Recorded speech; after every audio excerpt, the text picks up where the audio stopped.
আসসালামু আলাইকুম। অবশ্যই কোয়েল পাখি পালনের জন্য দুইটা খাঁচা তৈরি করে ফেললাম, যেখানে প্রায় 8 থেকে 1000 পাখি পালন করা যাবে এরকম করে দুইটা খাঁচা তৈরি করে ফেলেছি।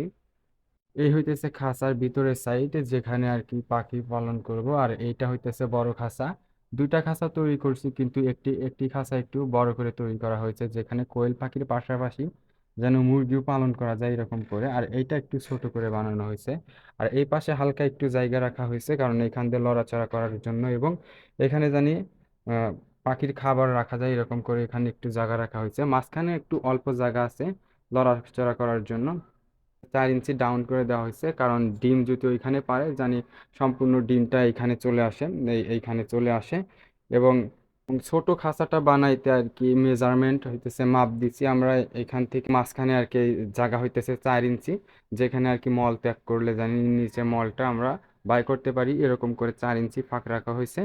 আর তাছাড়া আমরা যে মাঝখানে যেখানে পাখি থাকবে, যে খোপ তৈরি করা হয়েছে, সেটার মাপ হইতেছে 11 ইঞ্চি।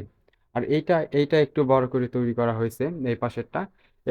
মাঝখানের যে পাখি যে মল ত্যাগ করবে, এইটার মাপ 4 ইঞ্চি। এটা ঠিক আছে, কিন্তু আমরা যে ফ্লোরটা যেখানে আর কি মুরগি এবং কোয়েল পাখি থাকবে, এইটা আর কি তৈরি করা হয়েছে প্রায় 15 ইঞ্চির মতো।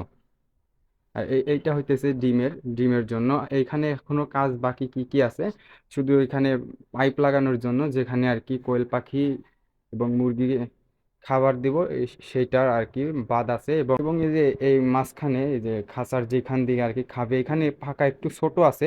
আপনারা চাইলে এরকম করেই রাখতে পারেন। আমি চাচ্ছি যে এখানে আর কি 1 থেকে 2 ফাঁকা কেটে একটু ফাঁক করে দেওয়ার জন্য, জানি পাখি এবং মুরগি জানি মাথা একটু বের করে ভালোভাবে খেতে পারে। দুইটা খাঁচা সম্পূর্ণ করতে আমার মোট খরচ হয়েছে মিস্ত্রি এবং টিন সহ প্রায় 20,000 টাকা, 20 থেকে 23,000 টাকার মতো খরচ হয়েছে আমার। সম্পূর্ণ টোটাল খরচ 23,000 টাকার মতো খরচ হয়েছে। এখনো অনেক টাকাই বাদ আছে, কারণ পাখি আনতে এখনো টাকা লাগবে, এবং এই পাশে আছে পাইপ লাগাতে হবে, অনেক কাজই বাকি আছে। এখানে পাখি কোথা থেকে আনা যায় আপনারা যদি জানেন, অবশ্যই পাখির খোঁজ থাকলে আপনারা অবশ্যই কমেন্টে জানাবেন যে এখান থেকে ভাইয়া পাখি আনেন। তাহলে আমি চেষ্টা করব এখান থেকেই পাখি আনার চেষ্টা করব। আর আমার ক্ষোভ দুইটা কি রকম হয়েছে আপনারা অবশ্যই কমেন্টে জানাবেন। এটা যদি আপনাদের ভালো লেগে থাকে তাহলে অবশ্যই ভিডিওটা একটি লাইক করে চ্যানেলটিকে সাবস্ক্রাইব করে দেবেন। আসসালাম।